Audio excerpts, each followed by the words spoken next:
Hello there, friends. My guest today is Julian Mather from Australia. And Julian has had a very interesting background. He was a sniper. He's been a children's entertainer, magician, trainer, coach. And now, as I understand it, Julian, your big mission in the world is to drag people kicking and screaming into more effective use of video. Does that kind of sum up where we're at? Yeah, that's it. I mean, it's time now. We're in the video age, and a year and a half ago, about 4 billion of the 8 billion people on the planet became unwitting video stars. When COVID came in, and we were dragged onto Zoom. What's Zoom? And so we're coming out of that now, and we are now ready to be using video effectively in our businesses. But people don't like turning up on video, whether it's virtual like this, whether it's a recorded video, because it's sort of like asking someone to start public speaking. And it's like the worst thing that they want. But actually, video is even worse than public speaking, because it's like the public speaking, but then you've got to watch yourself over and over and over again and relive the experience. But, this is a story that people have told themselves in their head, that it's all going to be bad. They're going to be criticized. They're going to be laughed at. And in fact, none of that comes true. And we're living in a time now when the world wants authenticity. The world wants trust. They want truth, because we're living in a time when banks have let us down, churches have let us down, politicians have let us down. And so those sort of corporate videos that were all polished, they don't work like they used to. The old style doesn't work. People want a human to turn up on video. Why video? Because it's convenient, because we're all walking around stuck on these smart devices. Video is convenient. When you wake up at 3 a.m. in the morning and you want an answer to an idea that's in your head, you go to video. So people want a human to turn up and just go, I'm here to help you, and take me. And I know this is a business I work in, and I know my customers, I know my problems, and I think I can help you. So using video now is not like making polished videos. It's about turning up as a real, living, breathing, authentic person with an empathy for your customer or your clients, and starting a conversation, just as we're having a conversation here. So you don't need to be perfect.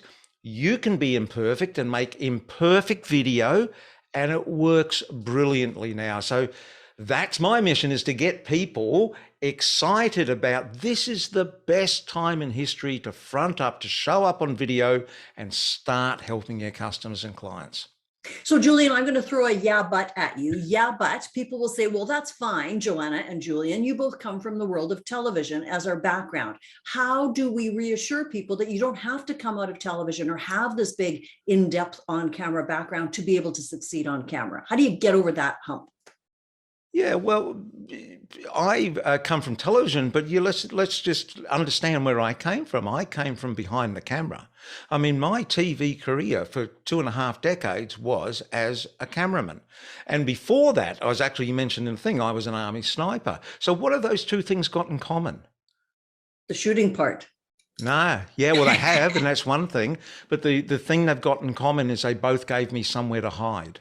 That was the great thing, is I was a very shy person, and being able to put like a professional at work, like putting up a sign, do not disturb. And so I came from that, and then I walked away from television, and it wasn't until I walked away that I went in front of the camera, and I went on YouTube and I built up a channel there. I became a professional magician. I got in front of audiences. And now I'm a professional speaker. I speak on stage in front of audiences with nothing between me and the audience. And everything I have learned is a skill. And also to put this in perspective, I started my life as a stutterer. So my earliest memories was going to speech therapy lessons, and I started in my youth, in my teens, into my 20s, and into my 30s, until I said I wanted to make changes. And so that's just to say that if you're sitting there going, yeah, but I don't like being on camera, I feel so uncomfortable, people are going to laugh at me, I'm going to forget what to say. All of this is a skill. And when you turn up, this is what I'm saying, now is the best time ever to start doing this, because people don't want you to be perfect. They just want you to turn up and say, I'm not trying to sell to you. I'm just trying to turn up as a person who understands your problem. Let's start a conversation. And when you can start from that level, then every time you get on camera, every time you do this, it just gets a little bit easier, and you're talking about the stuff that you know, and your presentation skills increase dramatically. So this is when I work with people. If you're here and you're stuck about being on video, and you want to be here to where, like, yeah, I feel confident. Do you know what that is, that gap? No. What is that Okay. gap? What is that gap? A lot of people think it's, you have to be born with the gift of the gab, or you have to be an extrovert. No, do you know what it is? It's about 10 videos. Working with people, I find that if people actually get on camera and start making a video, it takes 10 videos. Now, when I say 10, it's either, I'm not talking about 1 or 2, and I'm not talking 100. I'm just talking a relatively small number of videos. When people get on and they start publishing them, and they realize they don't get the criticism back, that what is holding them back is this story in their head that they told themselves is all going to be gloom and doom, and so they don't do it. And when you get on there and you start publishing, and you actually, and this is a weird thing, Joanna, it's actually the reverse. It's not that people criticize you. It's actually trying to get people to actually, be involved and comment. It's the other side of the coin that people actually find difficult. But then when they realize that, it's a new game with new rules out there. This idea that you're going to get on and make a viral video, because that was the sort of thing about 10 years when YouTube came out, viral videos. Right. That ship has sailed. It's all about getting on. And if you get on and make a video, and that video speaks to one person, but that is the one person who really needed to hear what you have to say right now, and they become a client of yours. Is that an effective video? That's a brilliant video. That's pretty. So tell me, how are you seeing people using video in the corporate world? I mean, leaving aside the getting people more comfortable and getting them feeling okay with it, how are you seeing them use it, and to what effect? Generally, I see them using it poorly because, because of corporations. Corporations is all about staying on brand message, So I encourage corporations to go in and use their people. Their greatest resource is their people. They're humans within their business. But of course, when their idea, when they hear authentic video, is, well, that's not going to match our brand. We have a brand standard.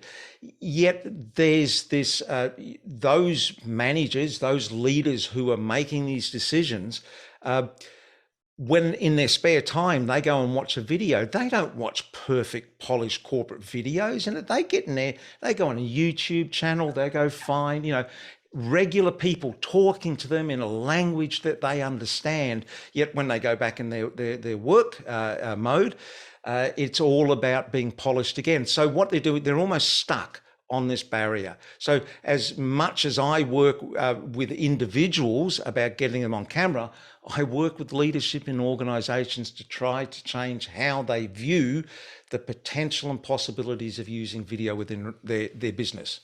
Right. Okay. So have you seen someone do a good job as a result of your tutelage, for example? Have you seen them go on to better engage their staff, or better unveil something? Like, how have you seen it when it does work?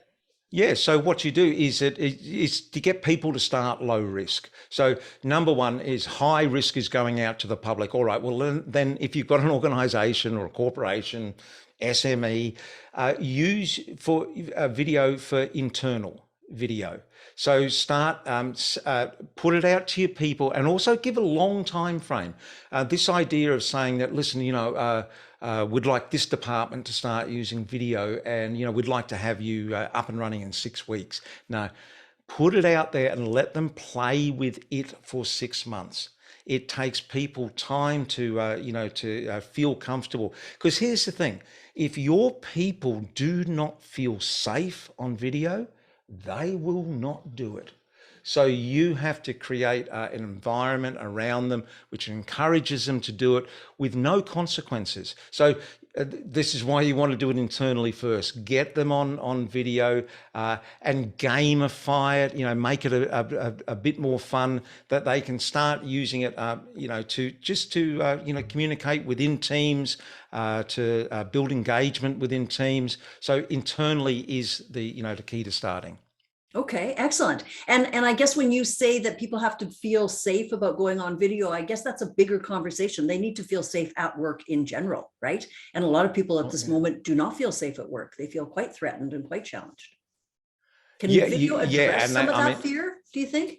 From leadership, if decent video from leadership, can it start to address some of those oh, concerns? with leadership is wonderful, and this is again internally. So I mean, you know, one thing leaders need to do is to literally roll up their sleeves. I mean, literally take their jacket off, roll up their sleeves, sit on a couch, put your arms on your thighs, lean into the camera, and just talk to your people.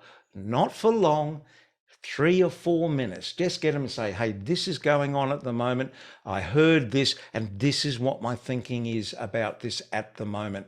Love for you to get back and, you know, connect with me. Maybe we can have a talk about that. I mean, turning up on video and showing, you know, your teams that you're a living, breathing person who's listening out there is super powerful. One last question for you, because I get asked this quite a bit from people who are willing to do it. They want to put their toe in the water, but they say, oh, I need a teleprompter. How do you feel about teleprompters for civilians? Okay, so teleprompters are a crutch and it's like a drug. So if you start off using teleprompters because you're worried that you're going to forget what you've got to say, because it's all about perfectionism. You know, get it. We've grown up in these organizations. We've been told to be perfect. Okay, so teleprompters are useful if you've got a time frame, you've just got to get content out there.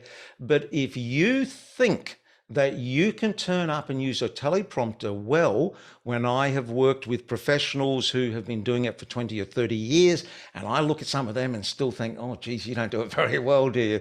If you think you're going to turn up and use this well, so that's the first thing. And the second thing is that, I mean, you know, you are literally reading to somebody. And you just think about it. You know, if someone is reading to you, you know, humans have got good BS detectors, and we can tell if someone is reading something to us. So use them if you've got a time frame. Otherwise, no. Just bite the bullet a bit and get on there and just be willing to be imperfect. Because this is the thing, it works brilliantly now. The world is hungry for truth. They're not hungry for red scripts, they're hungry for truth. So just get on and share a bit of your truth. Well, thank you very much for endorsing my position on that as well. As someone who used a teleprompter in all the years of anchoring news, I do tell people, I said, you think that this is going to be a panacea. It's not. Just be yourself. So thank you, Julian, for reinforcing all of that. And yeah, here we are, Brave New World of Video. Everybody should embrace it, right? Yeah, I can't wait till you show up on camera. Okay, that's great. Thanks so much, Julian.